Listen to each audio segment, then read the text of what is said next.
In this video, I would like to discuss a very important concept, and that is the concept of hegemon. Okay, so uh, this is a follow-up to my capitalism video, so if you haven't watched it, watch it first because you might be confused.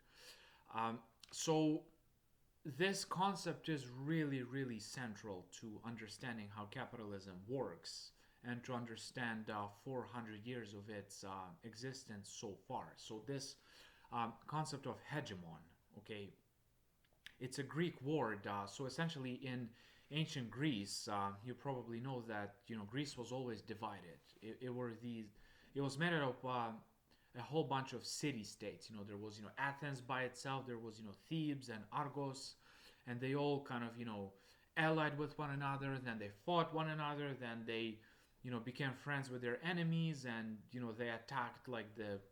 But sometimes there was a situation when one city was able to kind of dominate the competition.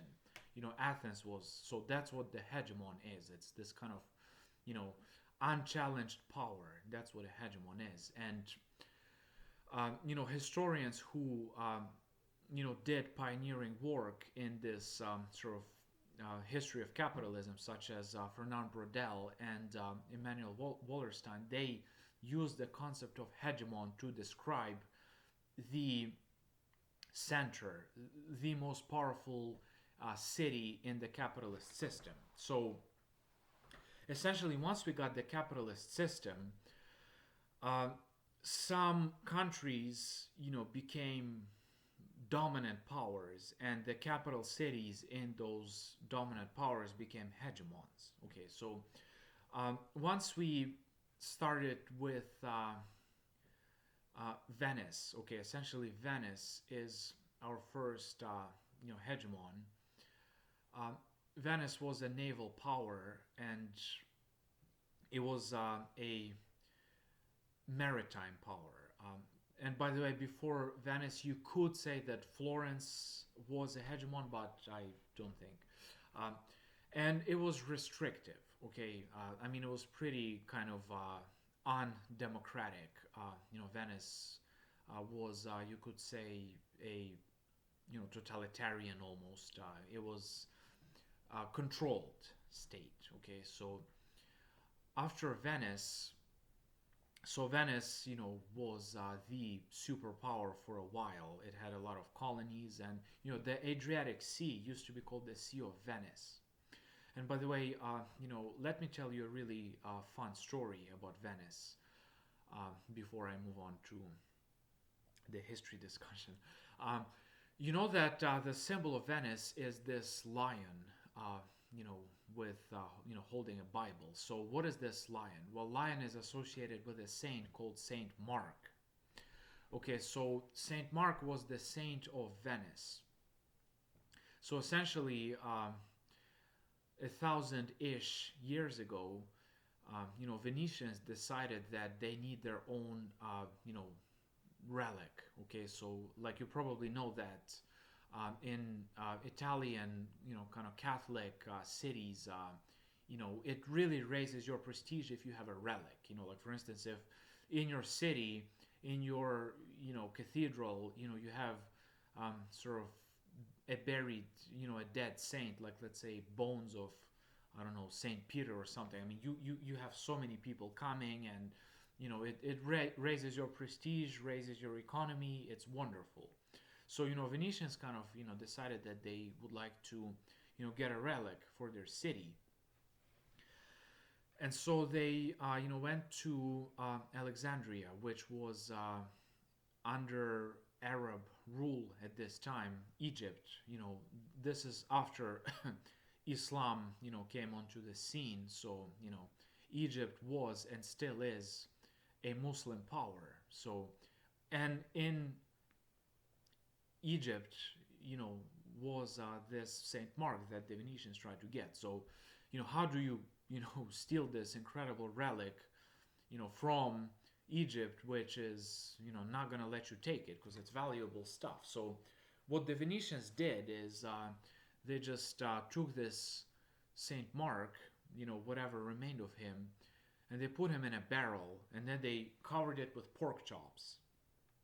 And when the Muslim custom officials, when they saw it, they just got disgusted, because that pork is forbidden in Islam. You don't eat pork as a Muslim, and by the way, I myself don't eat pork. Uh, and when the customs officials saw it, they began so disgusted that they say, just go, just go right now. And they just said, okay, and they left. And then they came to Venice, got rid of the pork chops and pulled out the poor remains of the Saint Mark, who spent 2 days being stuffed with pork chops. That's how he ended up in Venice, and he is the saint patron, whatever, of the Venetian city-state. So it's the city of Saint Mark. So that's kind of a fun story how they got it. They got the Saint Mark, thanks to pork chops that they had. So after Venice, hegemony passed on to Amsterdam, to the Netherlands. By the way, it's kind of a curious concept I'd like to clarify for you. A lot of people think that Holland and Netherlands are the same thing. Well, they're not the same thing. Netherlands refers to the geographic area, but Holland was a neighborhood. It was just this kind of an area in the Netherlands. So Holland Holland is in Netherlands, but you cannot say that Netherlands is in Holland. It just doesn't go both ways. So Amsterdam became the next hegemon of the capitalist system. And, like I said, Venice was very controlled. Like, it was not, kind of a freedom, state. But Amsterdam was more kind of, freedom. There was, like, with regards to, the freedom that merchants had, it had more than, Venice did. And this is kind of an important theme, sort of how, you go from restricted to controlled. So Amsterdam was a major superpower. And Dutch had colonies in North America, South America, and in Asia. You might be surprised that New York, this kind of quintessential Anglo-Saxon city, used to be called New Amsterdam, before the English took it over. So, the Dutch, and also you have probably heard of the English East India Company, but the Dutch had their own company which was called VOC. So when, Amsterdam was the hegemon, there was VOC. And it had 10 times more money than East India Company did, which is just hard to imagine. So let me ask you an interesting question. If you convert sort of modern money into 17th century money, or vice versa, if you kind of convert Dutch money into today's taking inflation into account. So let me ask you this: which company do you think possessed more money, the Dutch VOC or Apple plus Google plus Facebook put together? So if you look at Google, which has gazillions of dollars, you look at Facebook, which has gazillions of dollars, and Apple, which has gazillions of dollars. If you combine these three companies and you compare them to the VOC, you might be amazed, but VOC had more money. Like, it was literally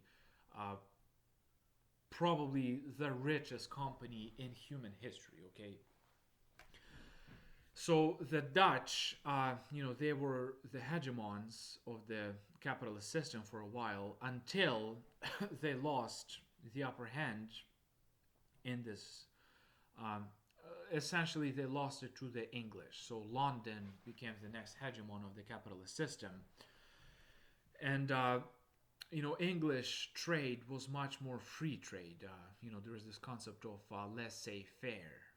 Kind of let them be. Like, it kind of became more, kind of freedom loving. And, it's kind of interesting how when England was a hegemon, how easy it was to travel.